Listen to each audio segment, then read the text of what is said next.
Muito bem. Vamos às notícias, meu querido Tiago Berrage. Tiagão! Não precisa. Não precisa, né? Direção de jornalismo na prova. O cabelo tá bom. A discussão nessa semana, é a tal da CPI da Covid. Né? Inclusive, o senador Jorge Cajuru, a gente estava até falando antes de entrar no ar aqui, divulgou uns áudios com o presidente Jair Bolsonaro. O presidente Jair Bolsonaro dizendo que ele teme um relatório sacana. Pode haver um esforço por uma CPI que também investigue os estados e municípios. Essa é a novidade de hoje, porque há uma tentativa de alguns parlamentares que são favoráveis ao governo para que nessa CPI os estados e os municípios também sejam incluídos nas investigações. O fato é o seguinte, Emílio, uma CPI nesse momento, o que a CPI vai revelar? Não faz sentido. Claro, você precisa apurar se há irregularidade, se há erros em compra de respiradores, como a gente teve muito no ano passado, mas de que forma que essa CPI vai se portar? Claro que o Executivo não deve temer uma CPI. A CPI é válida, é um instrumento democrático, mas claro que é um palanque também para os parlamentares aparecerem. Então, até quarta-feira, possivelmente, há também uma tentativa, a deputada Bia Kicis esteve hoje aqui nos estúdios da Jovem Pan, há uma tentativa da própria Câmara, talvez instalar uma outra CPI, ou talvez haja uma CPI mista com a Câmara e com o Senado. Mas a situação está mais propensa para a abertura de uma CPI exclusiva no Senado e que também investigue os estados e municípios. Por enquanto, é uma investigação que vai ser feita só em relação à postura do governo federal na pandemia, mas há esse esforço nos bastidores de até o meio da semana a gente tem informação de que os estados e municípios também serão investigados. Opa! Aí é bom. É lógico que foi ruim, né? Foi ruim. É lógico que foi ruim. O Brasil não é exemplo para ninguém. Claro. Não é? Claro, em relação à pandemia. É um país gigante. Tudo zoado. Né? Tudo zoado. Mas roubo teve lá. E a loja de vinho. Superfaturamento. A loja de vinho que vendeu respirador. Sumiu essa notícia. Ninguém mais fala. Acabou essa notícia. É assim, às vezes você tem uma informação, de repente Você ninguém lembra fala disso? mais. Como que vai? Isso foi lá no Amazonas. No Amazonas. Nos respiradores. Superfaturamento. Mas que eu saiba, tá em investigação isso daí. Tá uma loucura. Tá uma loucura. O que mais, meu querido São Thiago? Paulo chegou hoje a 39,7 milhões de doses distribuídas, né, para o Programa Nacional de Vacinação, mais 1,5 milhão de unidades. A previsão é entregar 46 milhões até o fim de abril. E como nós já reforçamos aqui, as escolas voltam na quarta-feira, claro, com todos os protocolos, não com todos os alunos dentro da sala de aula, claro. Os professores começaram a ser vacinados no fim de semana. E a expectativa é essa. E em relação às escolas privadas, há uma determinação que as escolas são autônomas, né, para decidir se voltam ou não voltam. Muitas já até voltaram, continuam em atividades remotas, mas eu fico imaginando, viu, Emílio, o abismo educacional que o Brasil vai ter por causa disso. E é interessante, o secretário Rocieli Soares, hoje no Jornal da Manhã, ele admitiu, depois de estudos científicos mostrando que as crianças têm uma transmissibilidade menor do coronavírus, também não pegam muito pouco o coronavírus, ele admitiu nos microfones da Jovem Pan que as escolas foram fechadas muito precocemente no ano passado, que as escolas poderiam ter continuado funcionando. E depois, claro, quando a situação se agravou, podia se pensar de não ter aula, mas houve talvez uma precipitação do fechamento das escolas. Quando você pega o número de dias que a gente ficou com escola fechada, o Brasil está entre os países que mais fechou a escola, que é um absurdo. Então, quer dizer, futebol voltando antes da escola, muitas vezes, igreja em outras. Show de incoerências. Eu estava ouvindo o Jornal da Manhã, inclusive os professores têm, não sei se é um sindicato. Sim, é a POSP e tem um outro sindicato. Dona Regina. Dona Regina. Dona Regina. É a chefe do sindicato. E eles são contrários. Não, porque os professores peguem armas. Os caras são linha de frente, estão sendo vacinados. Ela tem a boina do Che Guevara. Mas tem professores que não querem conselho. É guerrilheira com a Dilma Rousseff. Não querem a volta. Ela manda no conselho. Porque eles dizem que não é serviço essencial. Eles temem a contaminação também, né? É mais o medo dos professores, claro, e não só dos professores, mas também de outros profissionais. Mas todo mundo tem medo. Todo mundo tem medo, é claro. Qual é a diferença do professor muito grande. do professor para o motorista de ônibus, para do Uber? Qual é a diferença? Nenhuma. O temor é muito grande. Mas sindicato. E agora, aproveitando aqui para conscientizar as pessoas também, hoje está começando a vacinação contra a gripe no Brasil. E é importante, claro que há uma diferença em relação aos outros anos, anos, essa primeira etapa, que começa hoje e vai até o dia 10 de maio, são crianças, gestantes, puérperas e povos indígenas, trabalhadores da saúde e trabalhadores da saúde também. Não há idosos nessa primeira etapa, pelo menos isso no SUS. É uma vacina que tem também no setor privado já, uma vacina consagrada, e é importante nesse momento, por quê? Para não confundir sintomas de gripe com os possíveis sintomas do coronavírus. Que puérperas? Puérperas é quem está dando leite, né, ainda, né? Isso. Amamentando. Amamentação. É que o Thiago Berracha é outro nível. É outro nível, nós aprendemos uma palavra a cada dia. Então é isso. Então, se você tomou a vacina contra a gripe e se você começar a ter alguns sintomas, você fala, opa, peraí, né? Agora, é importante o seguinte, você precisa tomar essa vacina sempre com intervalos de 14 dias da vacina contra o coronavírus. Então, se você ontem tomou a vacina contra o coronavírus, então você tem que esperar 14 dias para tomar a vacina da gripe e outros 14 para eventualmente tomar uma segunda dose. Senão o corpo não entende. Muita vacina, né? Dá muita bagunça, muita coisa entrando. Gente. O que mais, Tiago? Olha, temos também a fase emergencial aqui em São Paulo, né? Que deve continuar até o dia 18 de abril.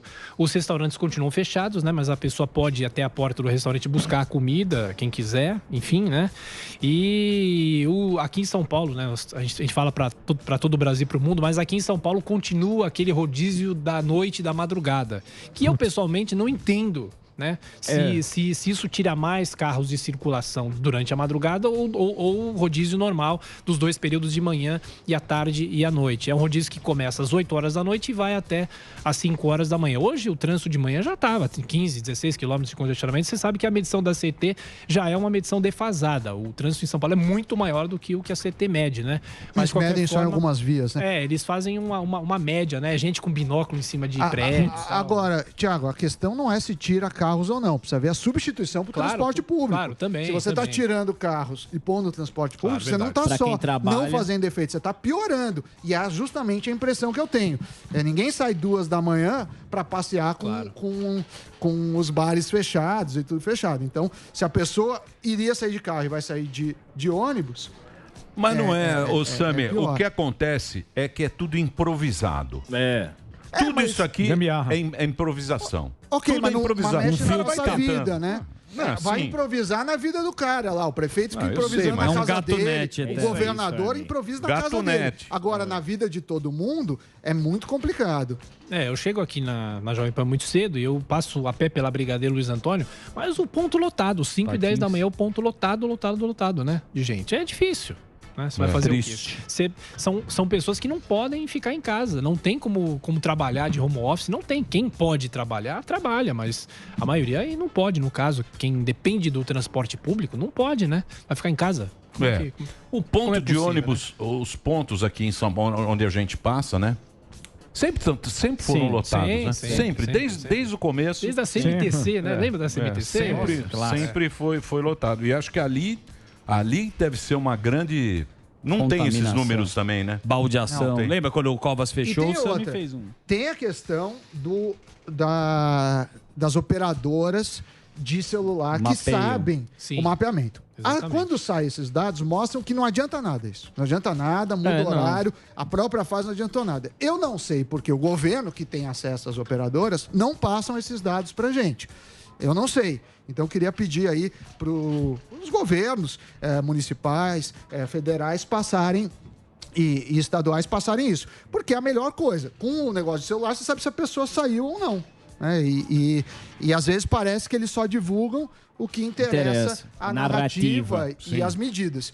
E quando eu perguntei lá pro Covas, ele ficou muito chateado. Bloqueou. Eu tô bloqueado. Na verdade, tanto ele quanto o Dória, eu tive a chance de mandar uma mensagem. Eu mando uma mensagem, o cara responde: oi, tudo bem? Aqui é o Sami. Tudo bem. Aí eu peço a coisa, é bloco. Então, é um relacionamento que acabou muito rápido. Que uma focaccia com pata negra não possa resolver. Aí sai a fotinha do cara. Ele foi almoçar uma brusqueta com azeite. Um arroz com limão siciliano. E o Dória, o áudio dele, você recebeu? O que é esse áudio que vazou? Vocês podem explicar? Então, ele estava reclamando da entrega, né, das vacinas. E ele disse o seguinte: vou pegar esse chinês pelo pescoço. Putz! Por causa da demora na entrega das vacinas. Claro, que os países estão preocupados também com o coronavírus internamente. A própria China, a própria Índia, a situação na Índia é muito difícil, né? Você viu a Índia ontem, 150 mil casos. 150 mil. Fora que tem muito dado lá um descontrole total. E aí há uma pressão das autoridades aqui, porque ainda o Brasil não tem a capacidade de produzir internamente a vacina. A única empresa que hoje poderia produzir é a União Química da vacina Sputnik V, porque eles já têm o princípio ativo aqui no Brasil, só que não há uma liberação pela Anvisa, né? Então o Butantan espera o tal do IFA, né, o ingrediente, o princípio ativo. A Fiocruz também, em breve, vai ter uma possibilidade de se produzir internamente, mas o Brasil precisa de vacinas. E se esses ingredientes não chegarem aqui em tempo hábil, o Brasil vai continuar adiando cada vez mais a Então, mas você sabe que eu estava pensando, Samidana? Diga. Você tem que pensar também numa coisa positiva em relação a toda essa pataquada que estamos vivendo. Se você pegar o hemisfério norte, lá ele já está um bom número vacinado. A gente está no hemisfério sul. Sim, está atrasado. Não, está atrasado. A América Latina, em relação a eles. Eles também agora estão saindo do inverno e estão indo já para a primavera. Eu acredito que vai ter vacina, vai ter possibilidade de sobrar vacina. Sim, vai sobrar. Então a gente. Que sim. Lá na frente, você está falando. Saiu uma notícia dos Estados Unidos exportar 134 milhões de doses para o Brasil, salvo engano, disso. Não, vai sobrar, em algum momento vai sobrar. Mas agora pode ser que não tenha nem a segunda dose, é isso que os caras estão reclamando. Agora você toma a primeira colaborar. Agora é colaborar. Mas você viu que eles estão misturando vacinas, estão fazendo estudos, você dá a primeira dose de uma e a segunda de outra. Blend. Parece que pode aumentar a rodízio de vacina. Depois você toma uma Sputnik e uma Oxford para ver o que bate. Então, e Red Bull mistura com todinho. Afastando mais dias. Questão de afastar mais dias, falando que fica melhor. O problema é que você fica menos coberto vacina e Red Bull durante o tempo até a segunda vacina. Então, é tudo muito complicado, a gente tem poucas respostas. Agora, tem uma questão importante, falando sobre essa história da compra por empresas, né? A questão da vacinação privada. É interessante, há uma discussão ética também que envolve os cientistas, mas é bom dizer o seguinte, que os laboratórios não querem vender por enquanto para as empresas. Os laboratórios estão dando total atenção aos governos. Então você pode ter uma lei aqui no Brasil, mas uma empresa não vai conseguir comprar inicialmente. Uma saída é fazer a doação metade para o SUS. Eu acho que aí você fala da privada, né? Porque os caras vai virar um negócio. O cara compra a vacina, vende mais caro e não tem para a população. Mas aí também as empresas poderem imunizar os funcionários, né? Mas essa é uma discussão que nesse momento não tem muito sentido, porque os laboratórios não vão vender para a iniciativa privada. Salada, perde muito tempo com coisas que muita discussão, né? E não tem nada prático. O que a gente sabe tem que usar máscara, se sair, lavar a mão. Aquele esquema que a gente sabe, né? Consciência individual. Isso aí. A semana passada, os ouvintes foi a mais letal da pandemia. Algumas autoridades aqui de São Paulo já dizem que a expectativa para essa semana é um pouco melhor ou menos pior, mas os cuidados precisam ser tomados sempre. Né? Muito bem. Informação relevante. Tiago Berraich, muito obrigado, Tiagão. Está aqui o livro, você estava falando do livro. Esse aqui vale a pena. Brasil é o livro do Tiago, porque olha só, é caprichado. Ó. Tem aqui, ó, tem todas as... Muito bem documentado. Bem ilustrado. Documentado. Os caras escrevem muito bem. O Brasil é conquista que eternizou a seleção brasileira. E quando acabar isso aí, eu ainda vou fazer um lançamento presencial e conto com a presença de todos. Né? Infelizmente não deu ainda, né? Não vou fazer um evento numa livraria para ter aglomeração. Né? Você nem conseguiu fazer? Quando saiu o livro? Foi em setembro. A gente fez uma live, né? Um lançamento virtual, já está vendendo... Setembro de 20? De 20, Porque a comemoração dos 50 anos foi em junho, né? Sim. Eu queria ter lançado em junho, mas também atrasou tudo por causa da pandemia, mas saiu em setembro. O que importa é sair, está disponível para as pessoas, 21 de junho. 21 de junho de 1970, Brasil e Itália. 4-1. 4-1 Brasil. Dinossauro.